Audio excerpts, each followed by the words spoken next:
اعوذ باللہ من الشیطان الرجیم، بسم اللہ الرحمن الرحیم۔ السلام علیکم، میں آپ سب کو اپنے چینل بکھرے موتی میں خوش آمدید کہتی ہوں۔ تو چلیے بغیر ٹائم ویسٹ کیے اپنی آج کی ویڈیو کی طرف پڑھتے ہیں۔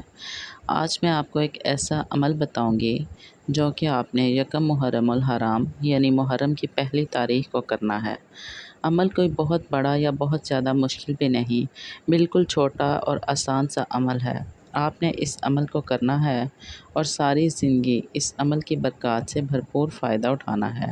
عمل نہ صرف خود کرنا ہے بلکہ ان تمام لوگوں کے ساتھ بھی شیئر کرنا ہے جن کے آپ ویل وشر ہوں۔ تو جناب اتنا تو آپ سب جانتے ہی ہیں کہ محرم الحرام سے اسلامی سال کی ابتدا ہوئی ہے۔ یہ اسلامی سال کا پہلا مہینہ ہے۔ اس کی 10ویں تاریخ کو قربانی ہے اور ذی الحج جو اسلامی سال کا آخری مہینہ ہے اس کی بھی 10ویں تاریخ کو قربانی ہے۔ ہم مسلمانوں کا اسلامی سال شروع بھی قربانی سے ہوتا ہے اور ختم بھی قربانی پر ہوتا ہے، یعنی آغاز بھی قربانی اور انتہا بھی قربانی۔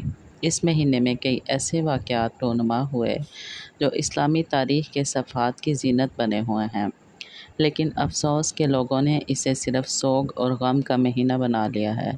یہ اتنا مبارک اور بابرکت مہینہ ہے کہ اگر ہم اس کے فضائل اور برکات اور پیش آنے والے واقعات کا ذکر کریں تو ہم اپنے موضوع سے ہٹ جائیں گے، لیکن میں اس مہینے میں پیش آنے والے واقعات اور فضائل و برکات پر بہت جلد ایک الگ سے ویڈیو بناؤں گی۔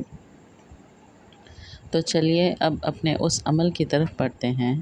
عمل یہ ہے کہ اگر کوئی شخص پختہ یقین اور عقیدے کے ساتھ بسم اللہ الرحمن الرحیم کو 113 بار کاغذ پر لکھ کر اپنے پاس رکھے تو ساری زندگی اس کو کوئی ناخوشگوار واقعہ پیش نہیں آئے گا اور وہ ساری زندگی مصیبت، پریشانی، تنگی، بیماری اور افلاس سے محفوظ رہے گا۔ یہ اتنی بابرکت آیت ہے کہ حضور اقدس صلی اللہ علیہ وسلم نے فرمایا کہ مجھ پر ایک ایسی بابرکت آیت اتری ہے جو کسی اور نبی پر سوائے حضرت سلیمان علیہ السلام کے نہیں اتری ہے، اور وہ آیت بسم اللہ الرحمن الرحیم ہے۔ حضرت جابر رضی اللہ تعالیٰ عنہ فرماتے ہیں کہ جب یہ آیت اتری تو بادل مشرق کی طرف چھٹ کے ہوائیں ساکن ہو گئیں، سمندر ٹھہر گیا، جانوروں نے کان لگا لیے، شیاطین پر آسمان سے شعلے برسے، اور اللہ تعالیٰ نے اپنی عزت اور جلال کی قسم کھا کر کہا کہ جس چیز پر بھی میرا یہ نام لیا جائے گا اس میں ضرور برکت ہوگی۔ حضرت ابن مسعود رضی اللہ تعالیٰ عنہ فرماتے ہیں کہ جہنم کے 19 داروغوں سے، داروغہ جہنم کے فرشتوں کو کہتے ہیں کہ جہنم کے 19 داروغوں سے جو بچنا چاہے وہ بسم اللہ پڑھے۔ اس کے بھی 19 حروف ہیں، یعنی بسم اللہ الرحمن الرحیم کے۔ ہر حرف ہر داروغہ یعنی جہنم کے فرشتے سے بچاؤ بن جائے گا۔ جس طرح بسم اللہ الرحمن الرحیم کے 19 حروف ہیں، اسی طرح دوزخ کے فرشتوں کی تعداد بھی 19 ہے۔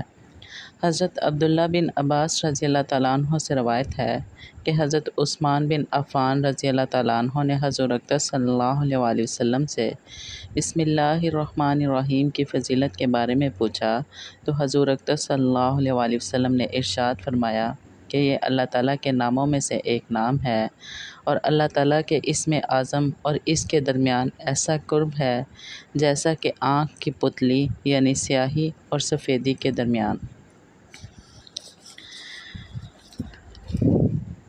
اسم اعظم کی بہت سی برکتیں ہیں اور اس کے ساتھ جو بھی دعا کی جائے وہ ضرور قبول ہوتی ہے۔ حضور اقدس صلی اللہ علیہ وسلم نے ارشاد فرمایا کہ جو بھی کام بسم اللہ الرحمن الرحیم کے بغیر شروع کیا جائے وہ ادھورا رہ جاتا ہے۔ اس لیے ہمیں چاہیے کہ ہم ہر کام کو شروع کرنے سے پہلے بسم اللہ الرحمن الرحیم کو پڑھ لیں اور اس کی برکات سے مستفید ہونا چاہیے۔ اگر آپ کو ہماری ویڈیو پسند آئی ہے تو کائنڈلی ہمارے چینل کو سبسکرائب کر دیجیے اور ویڈیو کو لائک اور شیئر ضرور کیجیے گا۔ شکریہ، اللہ حافظ۔